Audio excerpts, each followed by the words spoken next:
Theresa May is expected to put her Brexit divorce deal to the vote for the third time despite MPs overwhelmingly striking the agreement down on 2 occasions.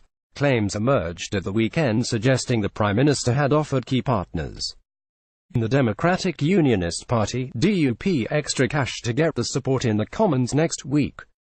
But when confronted about the suggestion, Chancellor Philip Hammond remained tight-lipped as Andrew Marr repeatedly asked him for clarifications 3 times. The BBC presenter said, "This week you have been sitting with the DUP.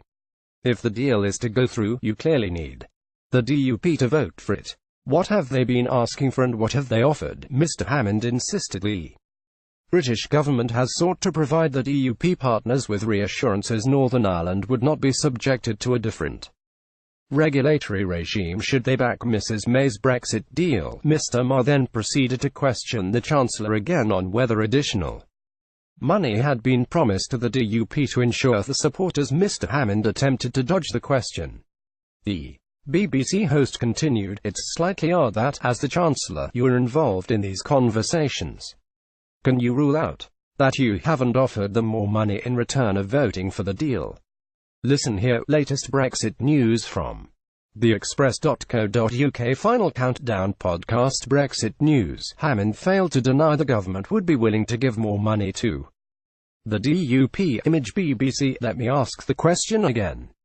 Have you offered them any money in return for voting for the deal? Is it possible you're going to give extra money in that deal in return for voting for the deal? Mr Hammond reiterated talks between Mrs May and the DUP had been focused on providing Belfast with reassurances Northern Ireland will not have to abide by a different regime than the UK in the event the controversial backstop included in the deal had to be triggered. He said, "The DUP is primarily concerned about the threat of divergence between the regime in Northern Ireland and the regime in Great Britain. The DUP are passionate unionists. I'm a passionate unionist myself. And I regard it as crucially important that we do not allow differences to grow up between Northern Ireland and Great Britain. We are looking for ways in which the government can reassure Northern Irish politicians about our clear intention to make sure there are no such differences as we go forward if the backstop ever had to come into force." The Chancellor continued, "This isn't about money, this is about political reassurance.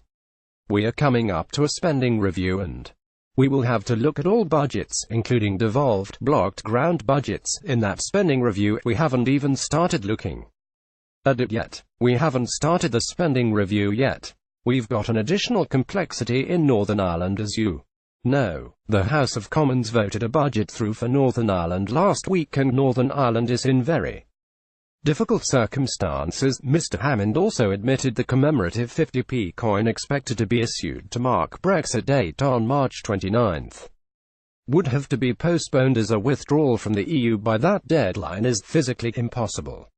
He added, "I'm not sure whether the coins have been struck. They might become collector's pieces, Andrew. They were never going to be circulating coins. They were always going to be collector's coins, of which the Royal Mint issues quite a number."